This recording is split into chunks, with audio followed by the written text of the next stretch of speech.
notoriously digging up 10-year-old dirt, the publication of Christine Keeler's diaries in 1972. The circulation figures of both his UK titles are promising, and the very nature of the popular press seemed to be evolving under his direction. Let's see what's happening in the Star this week. First, power you have as a newspaper proprietor has been able to sort of formulate policies for a large number of newspapers in every state of Australia. Well, there's only one honest answer to that, of course, and that's yes. In 1968, Rupert Murdoch arrived in London to negotiate the purchase of the News of the World, seeing off his only real rival, Robert Maxwell, and within a year he'd acquired and shortly after relaunched The Sun. Murdoch was here to stay, and he was determined to alter the character of British journalism. Few would doubt that Murdoch is a newspaper man. It's in his blood. His father, Keith Murdoch, was a war correspondent, and following his death in 1952, the 21-year-old Rupert left his sub-editor's job at the Daily Express in London to run the family business back in Australia. So began a pattern for Murdoch's career: hostile takeovers, a rapid expansion, bold risk-taking, and a hands-on approach to running his business. You don't delegate very well, I'm told. You take decisions at a very minor level, deciding what program should go on a television service, this sort of stuff. I delegate enormously. I have to. Not enough hours in the day to run everything. I delegate everything. But when I'm around, I interfere a bit too much. It didn't take Murdoch long to make himself an enemy of the British establishment, printing gossipy stories and notoriously digging up 10-year-old dirt with the publication of Christine Keeler's diaries in 1972. The circulation figures of both his UK titles were promising, and the very nature of the popular press seemed to be evolving under his direction. let's see what's happening in the Star this week. First, Glenn and Sarah Campbell talk about his unreleased record, Sarah's Song, and the Star prints all its lyrics for you. Then the latest on Kojak, King Kong's girlfriend, Clark Gable's son, and Rosalind Carter's second-hand inaugural gown.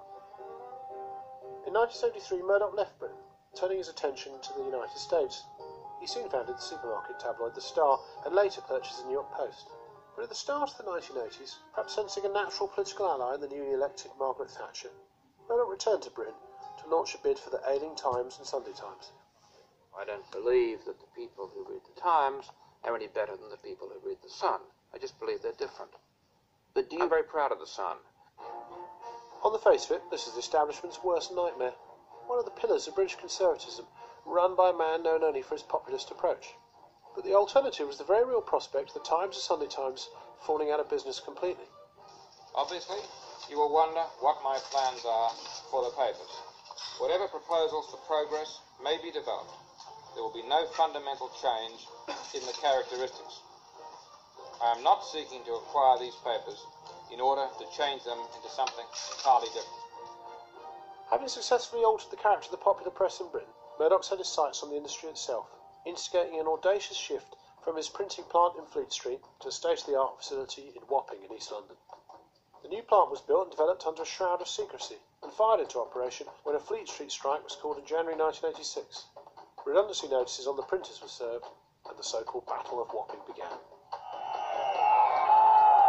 The Wapping dispute has produced some of the worst scenes of violence since the miners' strike. Hundreds of demonstrators and policemen have been injured as each Saturday the streets around the plant are turned into a battleground. This is industrial relations in Rupert Murdoch style, but it has great implications for all groups of workers.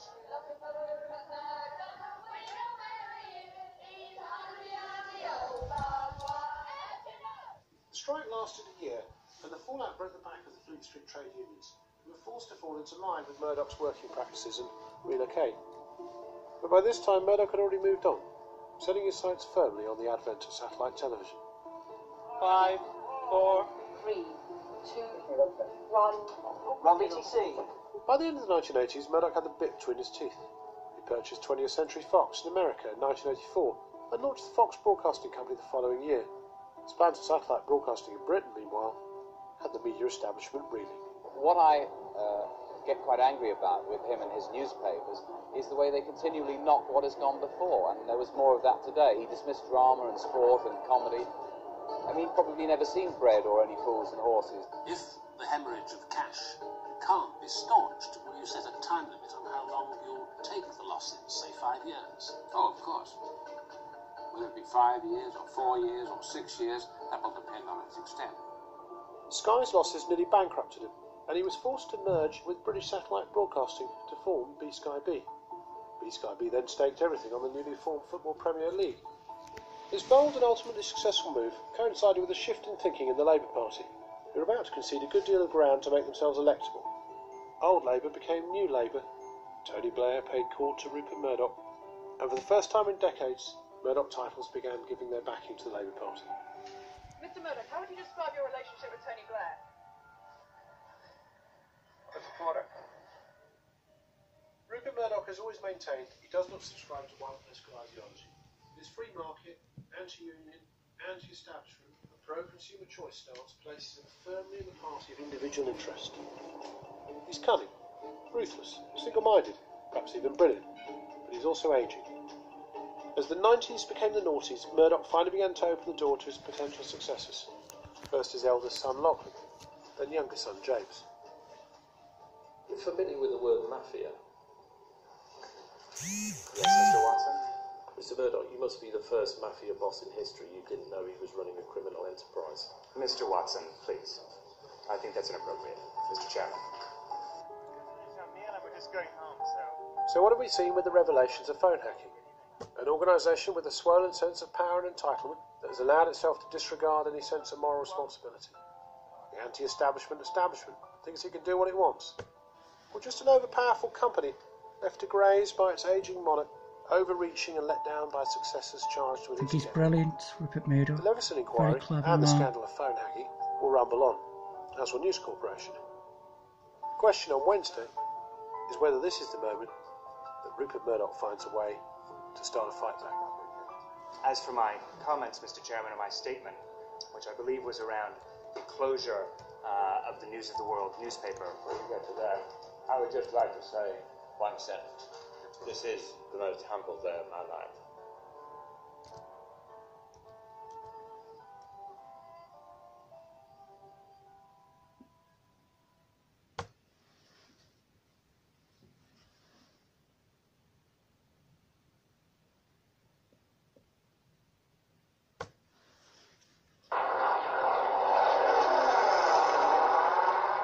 In the summer of 1940, Adolf Hitler planned to invade Britain.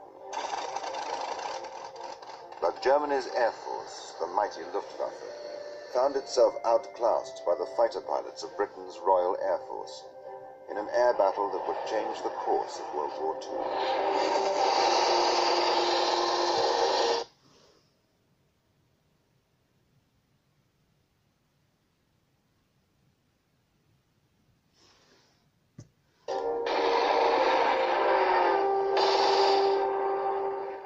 Pilots owed their success to two modern fighter aircraft, the Hurricane and an aircraft that has become a legend of the skies, perhaps the most famous aircraft design ever built, the immortal Spitfire.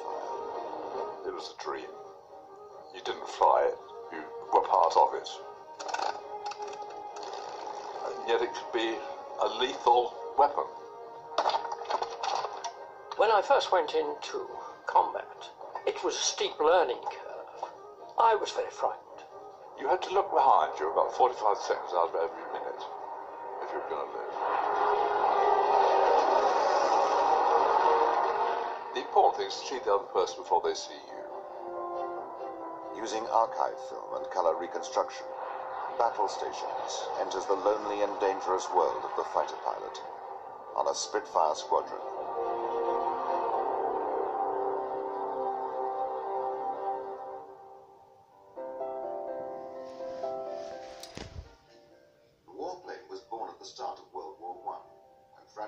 And German spotter aircraft first ventured above the trenches of the Western Front.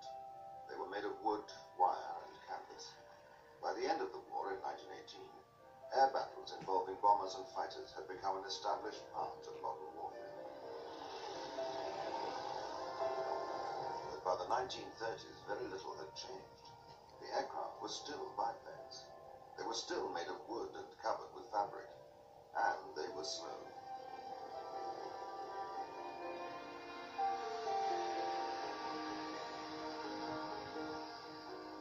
Then, in 1931, a British seaplane reached the astonishing speed of 407 miles per hour, more than twice as fast as the biplanes then in service with most air forces. The S-6B was a streamlined metal monoplane far ahead of its time. It was the latest in a series of race winners created by the Supermarine Aircraft Company. Their chief designer, Reginald Mitchell, was a brilliant engineer who saw that traditional biplanes had had their day.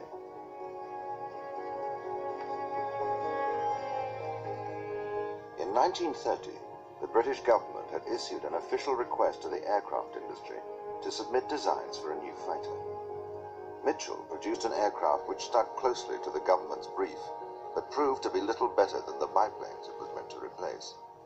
He went back to the drawing board.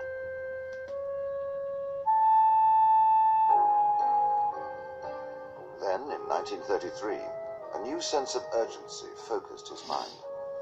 The Nazi Party was voted into power in Germany. Its leader, Adolf Hitler, quickly set about rearming his country with a new generation of modern, all-metal bombers and fighters.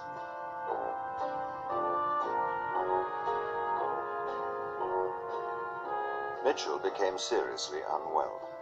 Cancer was diagnosed, and he underwent a major operation. While convalescing in Europe, he talked with German pilots, enthusiastic about the new aircraft designs and itching for combat.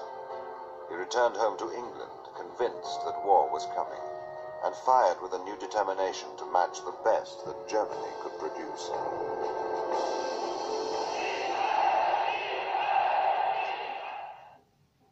Meanwhile, Britain's Rolls-Royce company was privately developing a new aircraft engine. It was powerful and more sophisticated than anything yet seen. It was christened the Merlin. Mitchell realized that this engine could give him the extra power he needed to create a high-speed fighter. In 1933, he began rough sketches for a new design, based on his own ideas, not the official specification. It had a streamlined fuselage, enclosed cockpit, and thin-section wings containing folding wheels and 8 machine guns. Mitchell's health was failing rapidly, and he was in constant pain. But by January 1935, work started on the prototype.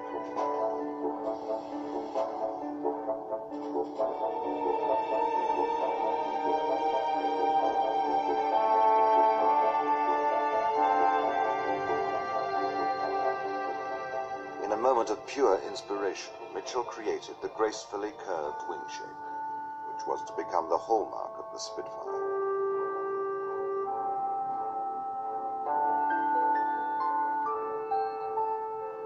Where biplanes had used a web of wires to brace a wooden frame, Mitchell's machine used a stressed metal skin riveted to metal formers.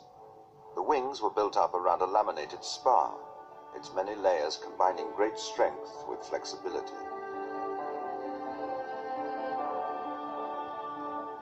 It was a complex and brilliant design, but it would prove a nightmare to mass produce. I think sometimes men with bright minds have flares of genius. Now, I think this was a flare.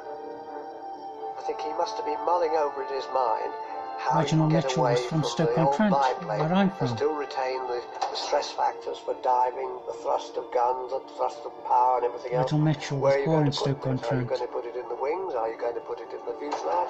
How are you going to do this? Staffordshire, England. It was a very advanced form of construction in those days, but you see, R.J. Mitchell was an exceptional man. I can't think of anyone else that approached him. By the spring of 1936, the prototype airframe and the new Rolls-Royce Merlin engine were ready. The two were fitted together, and on March the 6th, the very first Spitfire, number K5054, took to the air. It was a strikingly beautiful and revolutionary machine, which looked more like a racer than a fighter.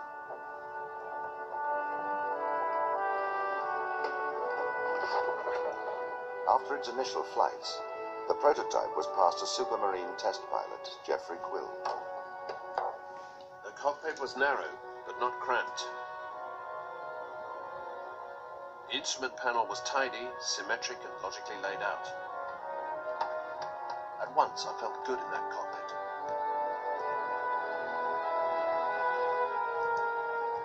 I primed the Merlin engine carefully, and it started the first time.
Writing's not that easy, but Grammarly can help. This sentence is grammatically correct, but it's wordy and hard to read. It undermines the writer's message, and the word choice is bland.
piano piece by Franz Liszt.